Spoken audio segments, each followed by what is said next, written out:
Vav Amoud Aleph, et on est arrivé où c'est écrit Yativ. Yativ, c'est la première grande ligne en bas. Quand les lignes commencent à s'agrandir, alors c'est plus ou moins au milieu. La dernière petite ligne. Avec moi, c'est la première grande ligne. La grande ligne. Yativ. Yativ Rabbi Ami. Rabbi Ami s'est assis dans le Beit Midrash. Vek Amar la lehashma'ata. Et il a transmis cet enseignement. Quel enseignement? C'est l'enseignement de son maître, qui était Rabbi Yochanan. Et qu'est-ce qu'il a dit son maître, juste pour se rappeler? Est-ce que quelqu'un, le chiot était tellement bon hier, je me demande si quelqu'un se rappelle un truc de base. Qu'est-ce qu'il a dit Rabbi Yochanan? Il y avait une marloquette, on a vu hier, entre Rabbi Yochanan et entre Rav. Est-ce que quelqu'un, par hasard, se rappelle quelle était la marloquette de base entre Rav et Rabbi Yochanan dans le cours qui était scintillant qui a eu lieu hier? Pardon? Chantronné, ça s'appelle.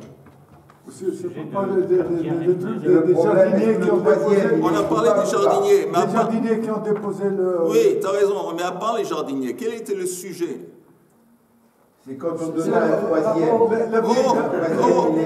En dépit du fait qu'il est éloigné, il est proche vis-à-vis, il est dans le coup. Alors, le sujet était chômer chez Massar, le chômeur.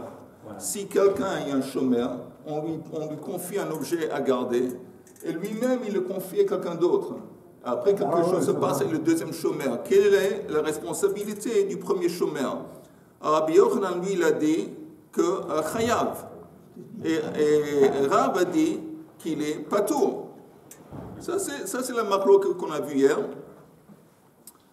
Rav, il a dit patour. Vous vous rappelez pourquoi Rav, il a dit patour? Le premier chômeur qui le livre à quelqu'un d'autre, à un autre chômeur. Pourquoi Rav, il a dit patour?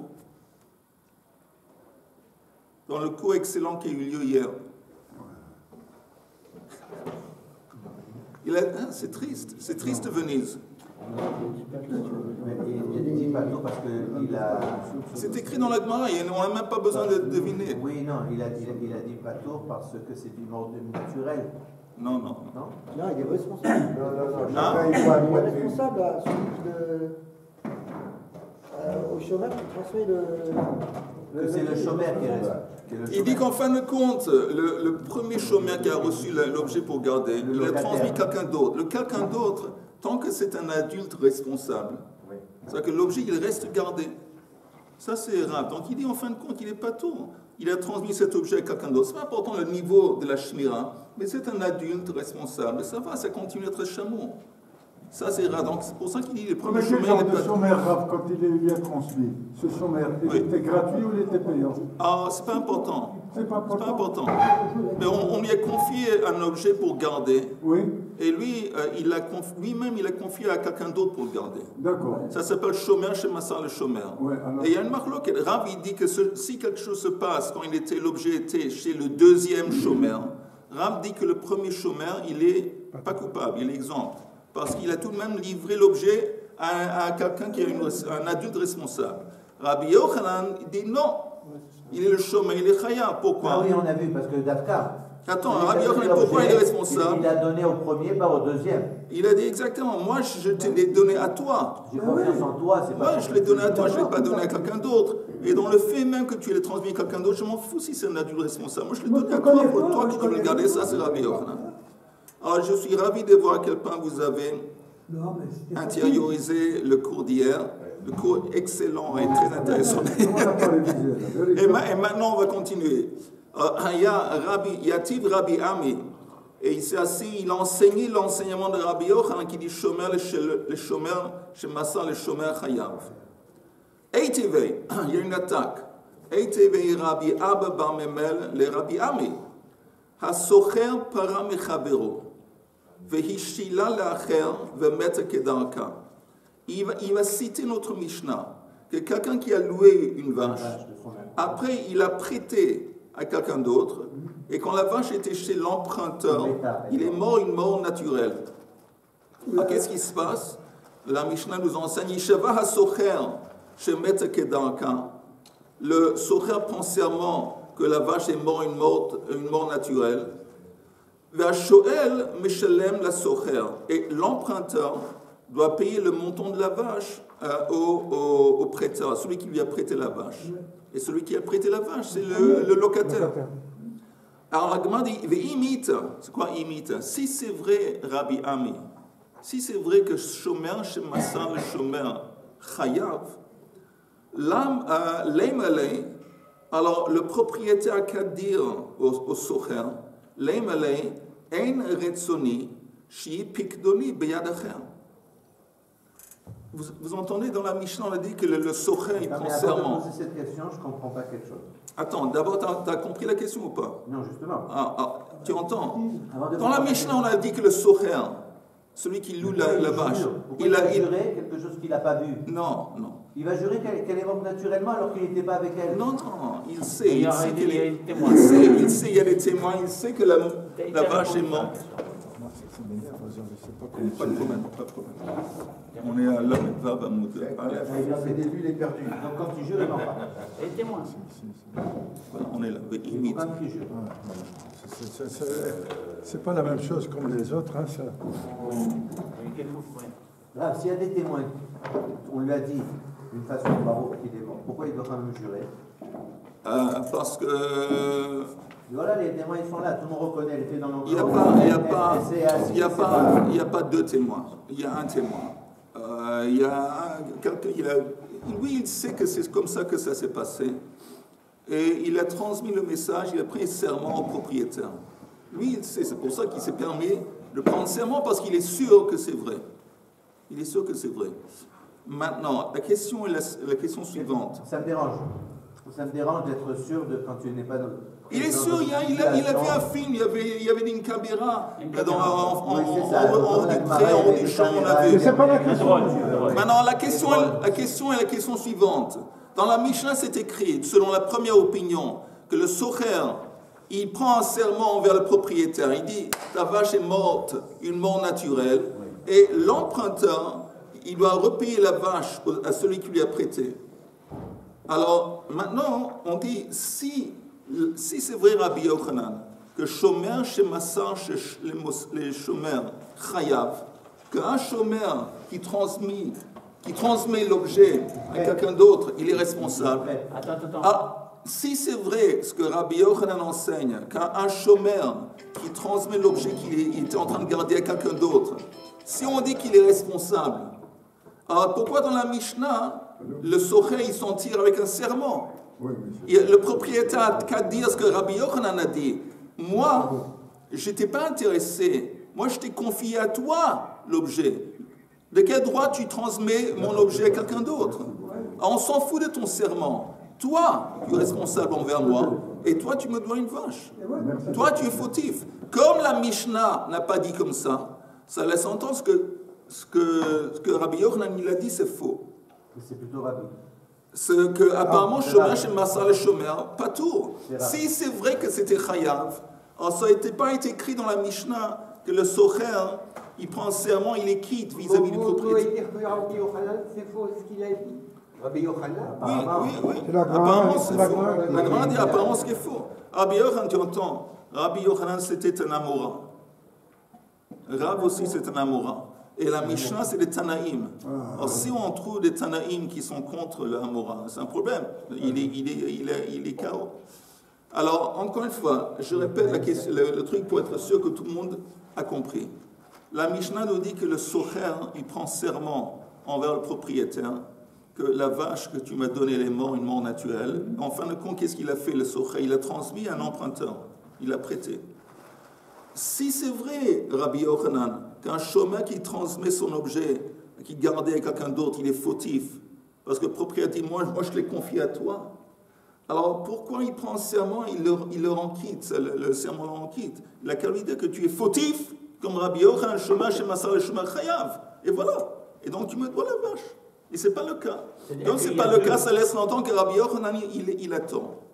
Il y a deux serments. Un serment avec une sanction pécuniaire et un serment sans sanction pécuniaire. Ça, c'est une chose. Deuxième chose, c'est qu'il y a des responsabilités différentes entre bon, ce qu'on appelle le socher, c'est-à-dire celui qui a loué la vache, et l'emprunteur. Ils ont des responsabilités différentes vis-à-vis de l'animal. Apparemment, ce que j'ai compris, peut-être que j'ai mal compris, mais l'emprunteur, il a une responsabilité plus importante que le socher. À savoir que si, en dehors d'un fait, un voleur qui est pris la bête, si la vache est morte d'une manière naturelle, il est responsable. Ça, oui. par rapport au socher, qui lui n'est pas responsable. Il lui a payé pour. Donc tout ça c'est compliqué. Il n'a pas payé. Attends, il y a une expression en hébreu qui dit Bokotov. En hébreu qui dit Bokotov Eliyahu. Pardon, je n'entends pas. Il y a une expression en hébreu qui dit Bokotov Eliyahu. Ça veut dire que Eliyahu Bokotov, c'est quand Eliyahu s'est finalement réveillé. Il vient de se réveiller et il a on lui dit Bokotov Eliyahu. Mais ça veut dire quoi? Ça veut dire qu'on avait déjà expliqué, Richard, auparavant, un truc, c'est censé être un truc. Richard, ouais, j'ai compris. C'est censé être un truc de base. Mais on continue. Vous avez compris la question à part Richard? Donc on fait une différence entre celui qui a payé et celui qui n'a pas payé. Le premier, on parle de responsabilité, on ne parle pas de. Il y a deux points. Il y a le point de vue là maintenant qu'on vient de dire que le prêteur, que celui qui a laissé en gage. Il n'y a pas de gage. Celui qui a loué, il a loué à lui, mais pas à quelqu'un d'autre. Ça, c'est un aspect du problème. Et le deuxième aspect, c'est que celui qui l'a loué, il n'a pas les mêmes obligations que celui à qui il a prêté. Apparemment, je constate que dans la classe, il y a deux Eliyahu. Oui. Il y a deux Bokotov Eliyahu. Il y a Bokotov Eliyahu, Aleph et Bokotov Eliyahu. Moi, je pense qu'il y en a plus. C'est toute la classe qui est. Non, mais parce qu'il y a un aspect. Attends, Chaim, Richard, je répète la dernière fois, mais c'était la dernière fois très vite. Mais vous avez tout à fait raison que les obligations d'un emprunteur, c'est beaucoup plus sévère, beaucoup plus dur que les obligations d'un socher. Parce qu'on a vu un socher, il est comme un shomer sachar, comme quelqu'un qu'on paye pour garder. Ils sont uniquement responsables dans un cas de vol et de perte. Mais dans un cas d'accident, dans un cas de force majeure, ils sont exempts. Ce qui n'est pas le cas avec le... C'est pour ça qu'on a cette situation bizarre. On a cette situation bizarre dans la Mishnah, selon la première opinion, que l'emprunteur, le locataire, en dépit, il a payé pour utiliser les droits d'utiliser. Et il se rend en quitte en disant, en prenant le serment, parce que comme la vache est morte, une mort naturelle, il n'est pas responsable. Alors comment il se rend quitte? À travers, bon, il ne sait pas. Le fait, il prend un serment pour apaiser l'esprit du propriétaire. Voilà, il est quitte. Tandis que bizarrement, l'emprunteur, bon, il n'y avait pas de l'argent dans l'affaire. L'emprunteur, lui, il doit une vache à celui qui lui a prêté, qui est le locataire. Mais on dit ici une attaque. Si Rabbi Yochanan, qui dit que Shomer chez Massan le Shomer, il est chayav. Pourquoi est-ce que le socher dans la Mishnah, il se rend quitte avec le serment? Il a été fautif, selon Rabbi Yochanan, par le fait même qu'il a transmis l'objet, la vache, à quelqu'un d'autre. Mais ce n'est pas ce qui est écrit dans la Mishnah. La Mishnah, c'est un naïf. Et donc, apparemment, Rabbi Yochanan, il a tort. Non. Mais là, il a interprété, là. Qui a interprété? Qui peut dire qu'il n'y a pas eu de relation entre le propriétaire et le loueur? Il ajoute des choses nouvelles. Eh oui. C'est assez compliqué comme ça. Je n'ai pas compris ce qu'il a dit. C'est un peu compliqué. Je n'ai pas compris. On comprend la question que c'est pas normal qu'il ne soit pas responsable. Voilà. On comprend. Voilà. Elle est à sa place. Et que c'est n'importe quoi. Tout le monde va me donner des objets. Je vais les donner à d'autres personnes. Ça va se perdre, ça va s'abîmer, n'importe quoi. Et moi, je vais recevoir l'argent de tous ceux qui ont... Voilà, c'est pas logique. On continue maintenant dans la Gemara. Donc il vient maintenant, Rabbi Ami, il vient défendre l'enseignement de Rabbi Yochanan. Il dit dans la Mishnah, de quoi on parle? Qu'est-ce qu'il va faire? Il va faire ce qu'on appelle Ukimta. C'est quoi Ukimta? Ukimta. C'est l'anglais? Non, c'est hébreu. Ukimta, il va créer un scénario. Il veut dire que la Mishnah dont on parle, elle se déroule dans un scénario suivant, dans le scénario suivant, dans lequel Ba'alim Roshut Lashil. C'est que les propriétaires dans la Mishnah ont accordé le droit au socher de prêter. Donc c'est pour ça que Rabbi Yochanan, c'est pour ça qu'il ne s'est pas contre Rabbi Yochanan. Parce qu'on parle d'un cas où oui, le propriétaire, selon Rabbi Ami, il a donné l'accord au truc, au socher de prêter. Alors la Gemara dit, mais si c'est comme ça, les Baalim baillent le chaloumé. Ah, c'est pas logique, parce que si c'est comme ça, ils savaient en fin de compte, c'est qui a prêté la vache, l'emprunteur. C'est pas le socher, c'est le propriétaire. C'est parce que c'est lui qui lui a dit, tu sais quoi, vas-y, tu peux lui prêter la vache. Ah, si ça c'est le scénario que tu me décris, qui lui a donné l'accord de prêter la vache, alors quand l'emprunteur doit repayer la vache, il doit repayer au propriétaire, pas au socher. Exact. Alors la Gemara dit non. C'est de Amroulay le Da'atar.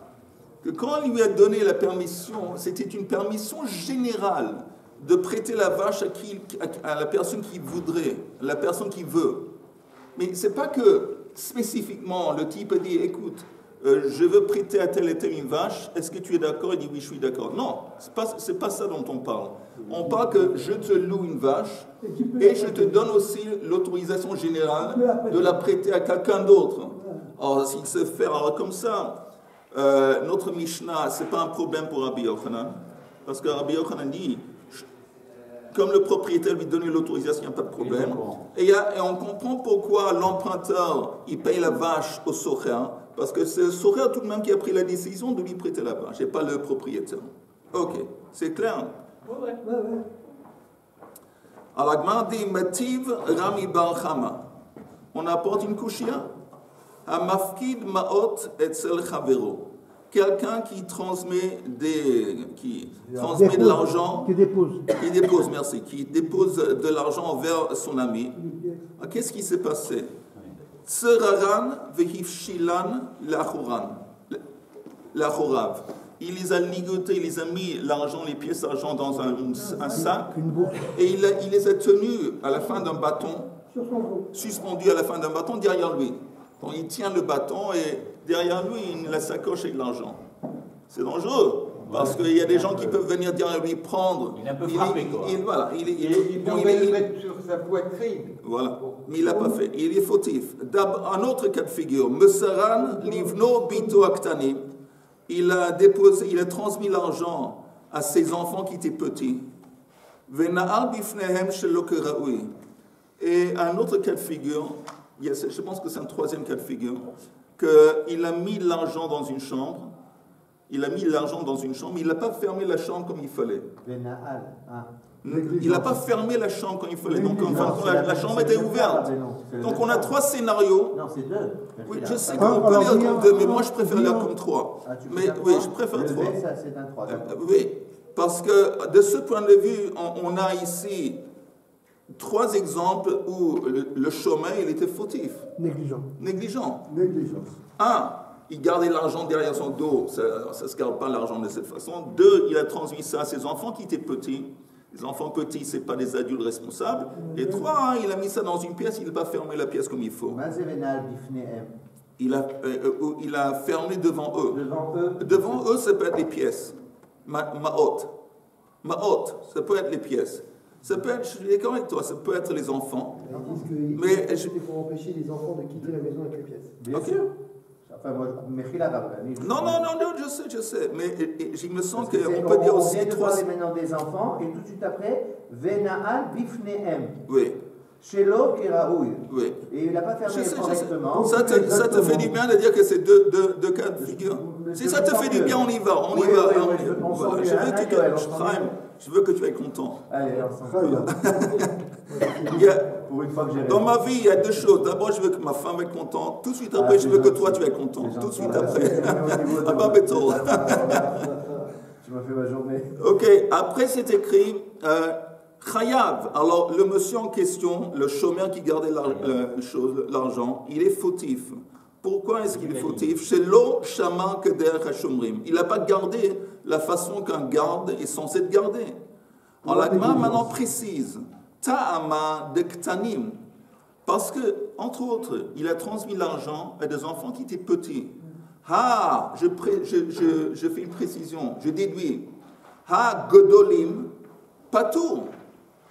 Alors, s'il avait transmis l'argent à des adultes et pas à des enfants qui étaient petits, ça laisserait entendre qu'il serait bien. Non, ça... Il s'est écrit qu'il a été fautif parce qu'il a transmis l'argent à Yeladim Ktanim. Je déduis que s'il avait transmis l'argent à des adultes, il ne serait pas responsable. Tu pars du qu'une fille qui n'est pas encore majeure, elle n'est pas capable, elle n'a pas de responsabilité. Pas des filles, des enfants, que ce soit fille ou garçon. Le type, il gardait l'argent, il a transmis l'argent, il allait faire des courses, il a laissé l'argent avec des enfants qui étaient petits, il est fautif. Il y en a 15 ans ou 16 ans. Ils ne sont pas 15-16 ans, ils ont 7-8 ans. 7-8 ans. Pour la fille, oh là là. Alors la Gemara dit encore une fois, on peut déduire que s'il avait transmis l'argent des adultes, il ne sait pas tout. Et la Gemara dit, ah, et pourquoi? Pourquoi? Neimelei, on n'a qu'à dire, Ein retsoni shi pikdoni beyadacher. Comme Rabbi Yochanan a dit, je n'ai pas voulu que mon argent va être transmis à quelqu'un d'autre. Pourquoi? C'est encore une fois une kushia, c'est une attaque sur Rabbi Yochanan. Toi, tu me dis qu'il est fautif. Pourquoi il est fautif? Parce qu'il a transmis l'argent à des petits. Ça laisse entendre, je déduis que s'il avait transmis de l'argent à des adultes, c'est pas fautif. Et selon Rabbi Yochanan, il devrait être fautif. Pourquoi? De quel droit tu transmets l'argent à quelqu'un d'autre? Il n'a pas voulu que... L'autorisation du sujet, en l'occurrence, la négligence. Oui. Il n'a pas, c'est pour ça qu'en fait, ça pose problème. Le prêteur, il connaît que celui à qui il a prêté. Non, mais il n'a pas autorisation. Non, mais encore une fois, il a été négligent. Pourquoi? Parce qu'il a transmis, entre autres, l'argent à des enfants. Les enfants, attends une seconde, ils ne sont pas en position de garder comme il faut. Déduis. Alors, comment tu déduis de ça? Que s'il avait transmis l'argent, pas à des enfants, des petits, à des grands, à des adultes, il ne serait pas négligent. Exact. Attends, il ne serait pas négligent. Alors justement, ça c'est une couche sur Rabbi Yochanan. Parce que Rabbi Yochanan, lui, il dit que tu n'as pas le droit. C'est pas important, adulte ou petit, tu n'as pas le droit de transmettre. Moi, je te l'ai confié à toi. De quel droit tu le transmets à quelqu'un d'autre? Ça, c'est Rabbi Yochanan qui dit Shomer, chez Massan, le Shomer, Chayav. À cause de ça. Et selon la déduction qu'on vient de voir, ça va contre Rabbi Yochanan. Mais c'est clair. S'il transmet à des gens qu'il a confiance en eux. C'est pas important. Dans la mentalité, dans la tête du propriétaire, lui, il respecte. Il n'est pas content. De quel droit tu transmets mon objet? Moi, je l'ai transmis à toi. À toi. Je connais pas les autres. Amar Rav. Maintenant, Rav, il vient expliquer. Kol Amafkid. Là, il faut tourner la page. Je m'excuse, mais nous, on est faire des efforts. Début de la journée. Tourner la page, Amar Rav Kol Amafkid la date Ishto ou Banav ou Mafkid. Oh, ça, c'est un principe de base. C'est sous-entendu que quand tu transmets un objet à quelqu'un pour le garder, c'est sous-entendu que cette personne, elle risque aussi de le transmettre à d'autres membres de la famille. Que c'est derrière Haolam, c'est la façon naturelle des choses, que le type il garde, bon, il part, sa femme va s'occuper, les enfants vont s'occuper. C'est sous-entendu, c'est pas un cas d'étranger, c'est les membres de sa famille, donc ça c'est sous-entendu. Rabbi Yochanan n'a pas pouvoir dire non, j'ai pas voulu que non, c'est les membres de la famille. Pas de Banav Agdolim. Mais là c'est sans fin. Comme tu as dit. Le problème, c'est qu'il avait transmis ça à des membres de la famille qui étaient des enfants. Et ça c'est le problème. Mais au moins, ça nous règle la question qu'on avait avant, la déduction, que s'il avait livré ça à des adultes, ça ne marche pas. Et ça ne devrait pas marcher selon Rabbi Yochanan. On dit non, ça marche, même selon Rabbi Yochanan, ça marche. Pourquoi? Parce que c'est des membres de la famille. Là, c'est différent, c'est un cas à part. Rachid dit que c'est son grand. Non, Rashi explique al dat ishto u banav, al dat anifkad moscho li ishto u banav agdolim, ve'en yochlim lomar en rtsoneinu. C'est pour ça que il était fautif, mais tu ne veux pas faire la déduction que s'il avait transmis à des adultes, selon Rabbi Yochanan, il serait fautif. Il n'est pas fautif. Ses enfants, c'est comme lui. Ses enfants adultes, c'est comme lui. Oui, ou sa famille, ou les membres de sa famille, tant que ce n'est pas des enfants qui sont petits. Alors, la Gemara dit, Rabbi Yochanan, lui, d'une façon générale, qu'un chômeur qui chômeur, chez Massar, le chômeur, il est fautif. Alors on avait dit ici qu'il est fautif parce que lui, il a transmis à ses enfants qui étaient petits. Ouais. On a dit, attends, si je déduis que s'il avait transmis l'argent à pas des petits, mais à des grands, ça serait bien, il n'est pas négligent.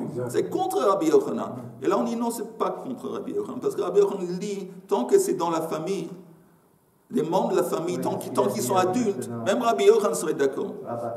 Amma et Nahardei, il vient confirmer, il dit, tu sais quoi, c'est vrai, et tu peux déduire de l'achon, du langage de l'enseignement. Comment? Daikanami, de katanei osh mesaran livno ou bito aktanim, chayav. Si tu veux faire une déduction, quelle est la bonne déduction? Il les a transmis à ses enfants qui étaient petits.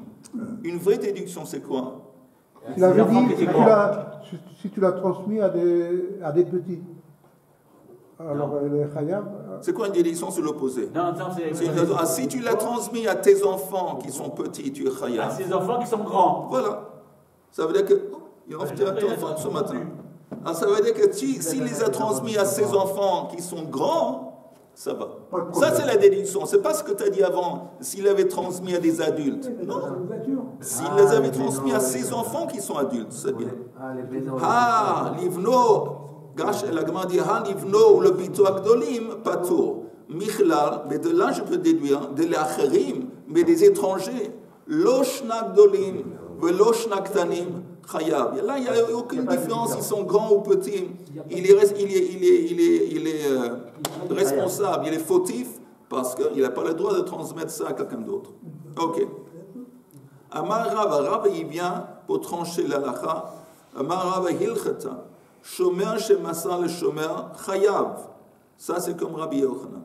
L'homme ibaya shomer sachar, shemasa le shomer chinam de garouille et gara le shmirato. Ça va sans dire que si le premier chômeur, il était chômeur sachar, il était payé pour garder, il a transmis un chômeur qui est chinam, ça c'est évident qu'il est chayav parce que le niveau de la shmira est descendu. Et là, mais afilu chômeur chinam, chez Massa le chômeur sachar, un chômeur chinam au début, qu'il a transmis à un chômeur qui est payé, il a payé au deuxième chômeur. Ça aussi il est fautif. Chayav, maintenant, il y a une différence dans l'explication de Rabbi Yochanan ici. Maïtama, quelle est la raison de Amar, le propriétaire peut dire au chômeur, le premier, At mehimant li beshvua, vehaech lo mehiman li beshvua. Toi, je te crois quand tu prends un serment, l'autre, je ne le crois pas. Parce que c'est sous-entendu que si quelque chose se passe, le chômeur, il est exempt quand il prend un serment. Mais tout de même, je dois avoir confiance dans le type. Je sais qu'il y a une possibilité que quelque chose se passe, tu prends un serment. Moi, j'ai confiance en ton serment. En quelqu'un d'autre, je n'ai pas confiance. Okay? Mais ça, donc c'est une explication différente de Rabbi Yochanan. La première explication a été que moi, je l'ai confié à toi, pas à quelqu'un d'autre. Deuxième explication, que dans le cas où il y a un accident, moi, je crois dans ton serment, je ne crois pas dans le serment d'un étranger. Voilà. Mais ça, c'est la halakha comme Rabbi Yochanan. Maintenant, le problème, Rav, c'est qu'un juif il aura toujours peur de jurer à faux. Il y a Dieu qui est au-dessus de lui, donc il ne peut pas jurer à faux. Alors justement, c'est pour ça qu'on impose des serments sur des gens, pour s'assurer qu'il dit la vérité, parce que juste comme tu dis, le type, il a peur de dire le nom d'Hachem en vain, de mentir. Et normalement. Ok, maintenant, on a un nouveau cas de figure, Itma. Pashaba veyatsat le'agam. On a un nouveau cas de figure qui, on va voir que c'est relié à ce qu'on a vu maintenant. Itma. Pashaba veyatsat le'agam ve'meta kedarka. Vous entendez, Pashaba, le chômeur était négligent quand il gardait la vache. Vous savez quoi, négligent? Il n'a pas bien fermé l'enclos. Quel chômeur? Il y a un chômeur quelconque qui garde une vache. Et il était pacha. Pacha, il a été négligent. Dès qu'on a vu, il a mal fermé l'enclos et la vache est sortie. La vache est sortie, elle est allée à un quelconque lac. À côté d'un lac. Et là-bas, elle est morte une mort naturelle. Elle s'est noyée. Non. Elle est morte une mort naturelle. Elle est morte de vieillesse ou elle est morte de crise cardiaque. Elle est morte une mort naturelle. Alors, c'est pas l'habitude d'un lac. Attends. Parce que ça fait. Non, Non, c'est une bonne question que tu demandes. C'est une bonne question. Pourquoi on parle d'un lac, on va voir.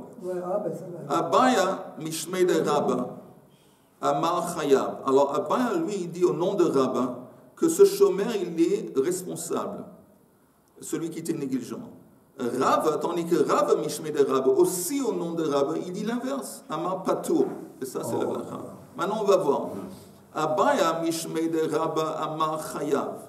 Kol Dayana, de lo Dain qui haïdina. N'importe quel juge qui ne va pas juger de cette façon et dire qu'il est Chayav. Lav Dayanahu, c'est pas un juge. Ouais. Il dit Lomi Baya. Les man, vous entendez en parenthèse, je vous apporte une marloquette. Oui. Un cas qui s'appelle Trilato Bepshia Besofo Beones. Un cas où la Gemara demande si au début le chômeur était négligent, mais la chose en fin de compte qui a engendré la disparition de l'objet, c'est un cas de force majeure.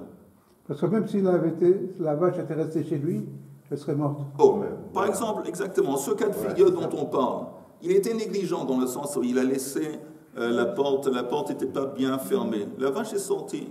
Ah, si quand la vache était sortie, elle aurait été mangée par des loups, par exemple, alors il est évident qu'il est responsable, parce que les loups, ils se promènent en dehors de l'enclos. Et pourquoi elle est en dehors de l'enclos? À cause de lui. Mais ce n'est pas le cas. La vache en dehors de l'enclos, elle est morte une mort naturelle.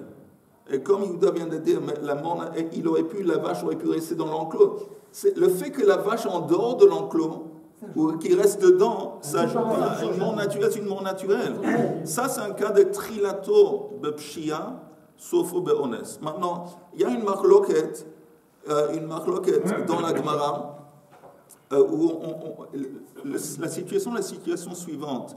Quelqu'un a confié à quelqu'un d'autre de garder de l'argent. Et lui, il a mis de l'argent dans une hutte, une cabine de bois, dans une petite cabane. Ah, donc, il était négligent. Pourquoi? Parce que la cabane, elle n'est pas protégée, l'argent n'est pas protégé. Ce n'est pas la façon qu'on garde l'argent. Tu le mets dans une cabane, il y a des gens qui pourraient rentrer, il y a des gens qui... Et à la fin, qu'est-ce qui s'est passé? Il y a eu un feu. Non, je m'excuse. À la fin, ce qui s'est passé, l'argent a été volé. Une personne elle est rentrée dans la cabane et elle a pris. Maintenant, quand tu mets l'argent dans la cabane, elle n'est pas en protection vis-à-vis d'un feu. Parce que s'il y a un feu dans les bois, ça se passe de temps en temps, la cabane, elle va brûler avec, y compris l'argent. Mais elle est, oui, en protection vis-à-vis des voleurs. Les voleurs, quand ils veulent voler quelque chose, ils ne vont pas dans les cabanes, ils vont dans les villas. Ils vont dans les maisons. Ils ne vont pas chercher voler quelque chose en petite cabane. En général, dans les huttes, il n'y a rien du tout. Non, rien du tout. Alors, vis-à-vis, il était négligent quand il a mis ça vis-à-vis d'un vol, pardon, vis-à-vis d'un feu. Mais en fin de compte, ça n'a pas été brûlé, ça a été volé. Ça, c'est un cas trilato bepshia. Le début, il était négligent parce qu'il a mis l'argent dans une cabane. Mais la fin, en fin de compte, c'est honnête. Ça a été volé. Voler un vol dans une cabane, c'est un truc pas courant. On tient compte, finalement, on tient compte de plusieurs possibilités. Là, donc, il a été négligent, oui. Et ensuite, la vache ou n'importe a été... Oui, ça s'appelle trilato bepshia, mais sofo beones. Le début, première étape, il est négligent, mais à la fin, il y a un cas de force majeure. Je comprends. Donc, il est à moitié responsable. Oh, ça, c'est la question. Est-ce qu'il est négligent, est-ce qu'il est responsable ou pas? Il y a moitié. Non, il n'y a personne qui dit à moitié. Ou tu es responsable ou tu n'es pas. Si, on peut dire. Non. Il n'y a personne qui dit à moitié, parce qu'à moitié, ça ne veut rien dire. Mais ça existe. Si le vol a lieu de jour ou de nuit, c'est différent. Si c'est le vol d'un mouton ou d'une vache, c'est différent. Tachlis, est-ce qu'il doit payer le montant de l'objet? Alors, il y a deux options. Ou il doit payer ou il ne doit pas payer. Non, il n'y a pas personne qui dit la moitié. Mais c'est un cas qui est Richard. absurde, parce que ça vient à l'idée de personne de mettre de l'argent dans une cabane au milieu d'un bois. Il est allé se baigner. Je vais te dire, celui qui l'a mis dans une cabane, c'était un étudiant d'Aïmouna. C'était. Ça veut dire que les étudiants des Moulins, ils ne sont pas très intelligents. Je vais vous dire, moi, je vais vous dire quelque chose, un secret entre nous. Moi, à la maison, chez moi, j'ai pas le droit de me moquer de ma femme. J'ai pas le droit. Je ne sais pas pourquoi ça l'énerve. Alors, au moins, quand j'arrive ici, je peux me défouler un peu, je peux me moquer de quelqu'un. Non, c'est pas ça qui nous intéresse. Ce qui nous intéresse à la maison, où tu caches ton argent. Ok, alors encore une fois, il y a une marloquette vis-à-vis, on va bientôt finir, on ne va pas arriver à finir. Il y a une marloquette vis-à-vis de ce scénario, que le type il est négligent, la vache est sortie de l'enclos à cause de sa négligence, mais en fin de compte, la vache est morte une mort naturelle. Alors, il y a une marloquette, un qui dit il est chayav, et l'autre qui dit patour. Alors celui qui dit Rab qui dit il est chayav, Rab qui dit il est patour, pardon, Rab il est patour et qui dit quoi? Attendez une seconde. Abaye au nom de Rab, il dit qu'il est chayav, et Rab au nom de Rab, il dit qu'il est chose là, il est patour. Maintenant, encore une fois, regardons Abaye. Alors, Abaye mishmei de Rab amar chayav kol dayana de l'odain ki haydina lav dayanahu. L'homme Ibaya, la question ne se demande pas le man de trilato bepshia sofo beones chayav. Selon celui qui dit que quand on a un scénario au début une négligence et à la fin un cas de force majeure, il est responsable. Alors ici aussi il est responsable parce que c'est exactement un cas équivalent à un cas comparable. Celui dans la marloquette, quand on a un cas de trilato bepshia sofo beones, au début une négligence, à la fin un accident, il est responsable. Ici aussi, il est responsable parce que c'est un cas comparable. Mais il dit, elle a filou, mais même celui là-bas qui dit, le man de ma pato, qui dit qu'au début, si c'est une négligence, à la fin, c'est un cas de force majeure, un accident, il est chayav. Ici, il va dire pato. Pourquoi? Ah pardon, il dit il est le patour là-bas. Ici, il va dire chayav. Hacha chayav. Maïtama, pourquoi? De amrinan havla de agma katla. Il va dire qu'il y avait, comme tu avais dit, David, il y a un lac. Un lac, ça veut dire qu'il y a l'humidité. C'est possible que, toi tu me dis une mort naturelle, mais c'est possible que les conditions qui existaient à l'endroit où la vache est morte ont contribué à la mort de la vache. Il y a l'humidité là-bas, qui c'est peut-être l'humidité impactée, et c'est ça qui a engendré la mort de la vache. Donc il dit, même celui qui dit au début, même celui qui dit au début qu'il y a une négligence, à la fin il y a un accident, lui il dit pas tout, on dit que comme à la fin ce qui compte, il y avait un accident, il n'est pas tout. Ici c'est différent, parce qu'on peut faire un lien entre l'endroit où la vache est morte et dire que ça a causé la mort, et c'est pour ça qu'ici il va dire chayav. Ça c'est Rab. Mais attends, encore une minute. Oui. Encore une minute, je retourne à ta question, René. Et David. Ça c'est un. Maintenant l'autre opinion, il dit comme ça. Il dit comme ça. Je m'excuse. Elle a fait le man de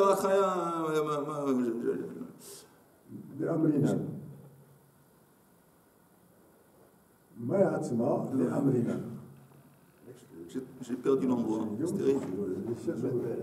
Ah, voilà. Rav, Mishmei de Rabba ma patour. Lui, il dit non. Le propriétaire, le garde de la vache, il est exempt. N'importe quel juge qui ne va pas dire que moi, Lav Dayana, ce n'est pas un juge. L'homme Ibaya, la question ne se demande pas, le mandamar trilato bepshia vasofo beones patour, de patour. Selon celui qui dit dans un cas, au début il y a une négligence, à la fin un accident, il dit patour. Ici aussi il va dire patour, parce que c'est un cas similaire. Et là, afilou, mais même le mandamar chayav, là-bas qui dit qu'il est chayav, ici il va dire patour. Hacha patour, maïtama, quelle est la raison? Parce qu'on dit la chose suivante. De amrina malacha mavet, Malihacha ou Malihatam. On dit l'ange de la mort. Qu'est-ce que ça change si c'est là-bas ou ici? C'est comme ce que Yehuda a dit au début. On parle de quoi? Une mort naturelle. Ça s'appelle l'ange de la mort. L'ange de la mort, elle aurait frappé la vache, qu'elle soit dehors près du lac ou qu'elle soit dans l'enclos, il n'y a aucune différence. Donc il dit, en fin de compte, c'est rien à voir avec le fait que la vache est en dehors de l'enclos. Donc même celui qui dit normalement quand on a un cas au début de négligence, à la fin d'un accident, et il est chayav, ici il va dire pas tout. Donc ça c'est les deux opinions.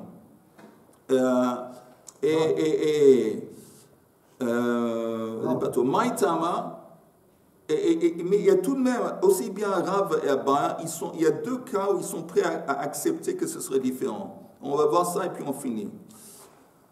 Au modé Abba qui dit qu'il est chayav, il serait d'accord dans le cas où de ihadra le beimara ve meta de patour. Si la vache, après qu'elle était allée au lac, elle est retournée dans l'enclos, elle est retournée dans le champ du garde, et là-bas elle est morte, il est là, il est patour, le garde. Pourquoi il est patour?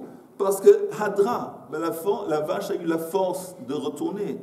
Donc en fin de compte, la mort est aucunement liée avec le fait qu'elle était dehors. La preuve, elle a eu la force de retourner. Donc dans ce cas, Abba va dire qu'il est patour.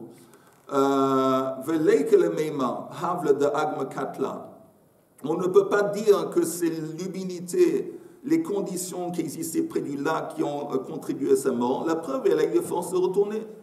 Et Rav qui dit qu'il est patour, que le garde est patour à cause de Malach HaMavet, au mot de Rav, Kol heicha de ignava ganav be'agam, que si un voleur avait volé la vache quand elle était près du lac, et après la vache, elle meurt une mort naturelle, dans la maison du voleur, là il serait d'accord de chayav. Pourquoi? Maïtama, parce que parce que si l'ange de la mort avait épargné la vache, néanmoins elle est où la vache? Elle est dans la maison du ganav. Un point. Un point. Donc ça c'est les deux. Ça c'est les deux cas de figure. Ils sont d'accord. Peut-être qu'elle a agonisé. Et en général, les animaux ils ont un instinct. Alors ils savent qu'ils ont un berger, un berger. Alors elles se traînent jusqu'au berger. Et tu dis en dépit du fait qu'elle a été impactée d'une façon négative par le lac et l'humidité et tout ça. Il y a quelque chose là. Dans le cas où... Oui, René. Moi j'ai pensé, pourquoi, il a posé la question, pourquoi Agam? Parce que c'est de l'eau douce. Il y a des animaux sauvages qui viennent là-bas pour... Et alors, à ce moment-là, c'est pas parce que la vache, elle est morte comme ça naturellement. Si elle a été attaquée par les bêtes sauvages... Alors là, la question ne se demande même pas. Que le chômeur, il est chayav. Mais non, justement, en dépit du fait qu'elle était dans un endroit dangereux, elle n'a pas été volée par des bandits, des brigands, elle n'a pas été attaquée par des animaux. Elle est mort naturelle. Non, mais là, c'est pas le mort naturel. C'est une mort naturelle. Non, c'est les bêtes sauvages qui l'ont attaquée. Non. Maintenant, vous entendez, René, écoute, René, je m'excuse. Pourquoi il n'y a pas de... René, je m'excuse. Je veux que tu vas m'excuser. Ouais. Tu as quel âge? Ok. Mais en dépit de ton âge, je vais te demander, je vais t'imposer des devoirs. Je vais te donner des devoirs pour Shabbat. Et là, t'écoute. Pendant Shabbat, je veux que tu vas regarder ça encore une fois. Et on va reparler de ça binaire le dimanche. Ah, tu as des devoirs. C'est quand la dernière fois que tu as eu des devoirs? À quel âge tu as eu des devoirs la dernière fois? Avant beaucoup de temps. Maintenant, je m'excuse, je te donne encore une fois des devoirs. On va tous regarder ça. Moi, j'ai une question. Si, tu as dit que si elle n'a pas pris l'humidité, si elle est revenue après avoir été au lac, il serait d'accord de dire qu'elle n'est pas tout. Oui. Que le propriétaire, il est pas tout. Mais si elle a été au lac et elle a été à côté du lac et qu'elle a mangé un champignon vénéneux, on ne sait pas. Alors, il lui restait un peu de force, elle est revenue jusqu'au prix et est tombée. Maintenant, elle est tombée. Pourquoi? Parce qu'elle est sortie du parc et qu'elle a été... On a invité le vétérinaire. Il a ouvert le ventre de la vache et il a vu qu'il n'y avait pas de champignons. Ah! Toi aussi, c'est un